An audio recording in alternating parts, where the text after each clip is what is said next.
How to professionally use a caulk gun. First, buy a good dripless caulk gun. Make sure you see the words dripless on it. Second, get a good quality caulk. I got 100-year caulk or lifetime caulk with All Pro. Second of all, don't buy cheap. Third of all, don't buy cheap.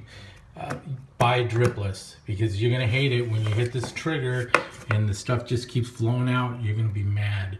Another thing is a cut. Make sure your cut is small and at an angle. Hold on. I have mine at an angle. See that? And then use a razor blade. Don't make a gaping hole. Make a very small hole. And then another thing is have plenty of lighting. You know, I have 1, 2, 3, and it's a little arena, so you can see everything that's going on. And then I keep one battery one, so I could move it around. See? And then next, go to Home Depot, get a big sponge from the towel department, cut it down. These are manageable little sponges. Use this and don't use the rigid that I cut. I used a pair of scissors and it wasn't good. But use the factory edges when you're cleaning out, because you could, with a rugged edge, get debris in your caulk, and that would not be good.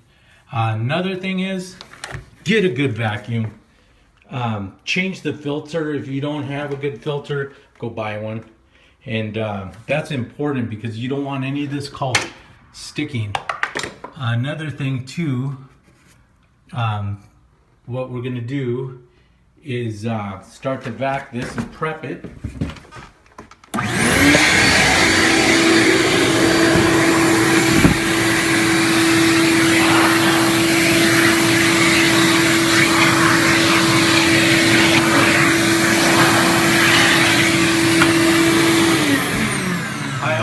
These corners, even with a vacuum, it's hard to get out, so I do that number with a dust brush just to get that corner out.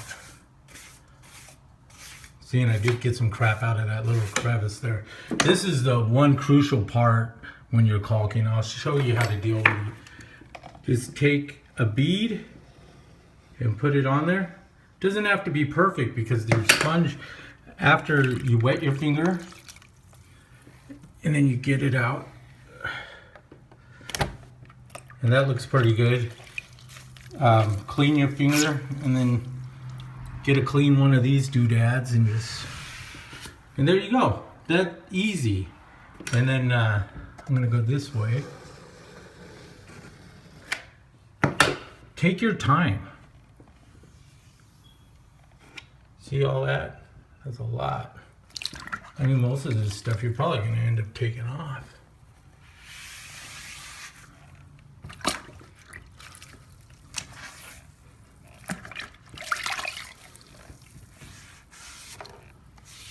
I'm turning this into a pool of water. Let's say you do get too much. I'm going to show you how to deal with that. Sometimes there's not enough.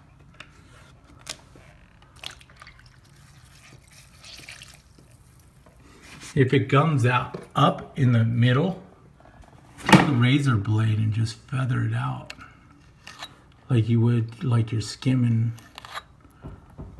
But don't let it accumulate in that corner. That's the one thing you don't want happening. And when it dries, it's gonna look really super. If you feel like, let's say, oh, I did a crappy job, or I went over something I should have sanded, just take the sponge and get it back out. See that? You could get it back out easy. Let it dry. I would not put the caulk over the water. Let it dry and then go back and put another bead of caulk in there, and then it'll look beautiful.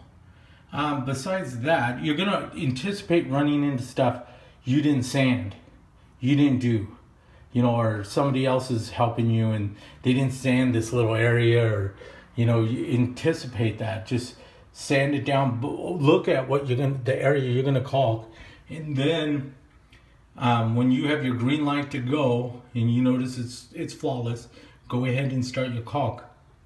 It's that easy. Like I said, just practice in a little corner if you 100 times till you get it right. Besides that, I think that's all I can tell you about caulk. Get a good quality caulk, get a good quality gun, tape it, cut at an angle, and then get your sponges, and then go to town. It's that easy. Just, take your time.